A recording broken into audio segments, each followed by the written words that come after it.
Now, Dr. Templeman, you were initially very skeptical about the mangosteen. What changed your mind? Well, I lived in the third world for a number of years, and I think my mind was open to the idea that there were botanical solutions to problems that perhaps, North American medicine didn't have. I had seen cures of cancer, for example, and diabetes that really were quite remarkable, but this was before I was a doctor. And so when I became a doctor, I think my mind closed a little bit as I went through medical school, and I was directed, like most allopathic physicians, to the idea of using drugs for everything. However, I learned about the limitations of drugs early on. And so when I saw what the mangosteen could do, I was curious but skeptical because it had so many applications.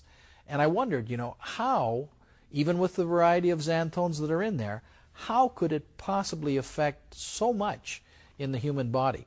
So I moved forward because I don't think that, the idea that it's too good to be true is a reason not to try it.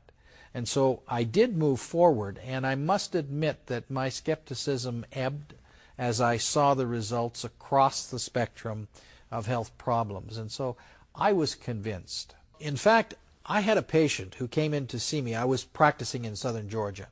And this gentleman came in to see me, and he was in bad shape. He hadn't been able to speak properly for about 3 days. He'd had difficulty getting in fluids, and he hadn't been able to eat at all. And when I examined him and looked inside his mouth, it was so red that you would have believed that some caustic chemical had been in there, or a blowtorch. And I examined him, but I could not figure out what was wrong with him. I called my partner in, who examined him with me, and had no other ideas than I had.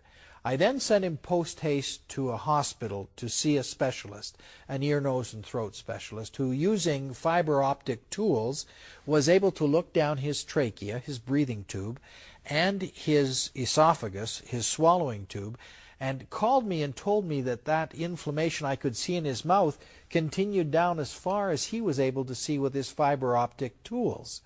So we did not know what was going on. The doctor up there proposed a number of tests, and this fellow, Billy, refused the tests.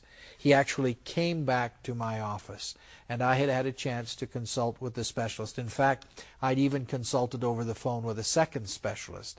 And we decided to treat him with prednisone, which is perhaps the strongest anti-inflammatory drug that doctors will normally use. And we gave him the prednisone. But after 3 days, he was actually worse. He would not come back into my office, but I did see him at the back of my clinic. And I told him at that time, when he refused to take any other medication, I said, Billy, I have an herbal preparation here. I called it jungle juice because I didn't know what it was at the time. But I gave it to him, and I said, swish it around in your mouth 3 times a day, hold it, and then swallow, because it has been shown to have anti-inflammatory properties. Now, I did not know what to expect. But in a couple of days, I was really worried about Billy, and I called his family, and they said to me, oh, he's back at work. So I brought him back in, and when I examined him again and was able to look at his mouth, even though there had been some changes in his hands and in his feet, his mouth was completely clear. The inflammation that we had not been able to change using the most potent medication we had on hand was gone. And I thought, that's a pretty good example of nature outstripping science.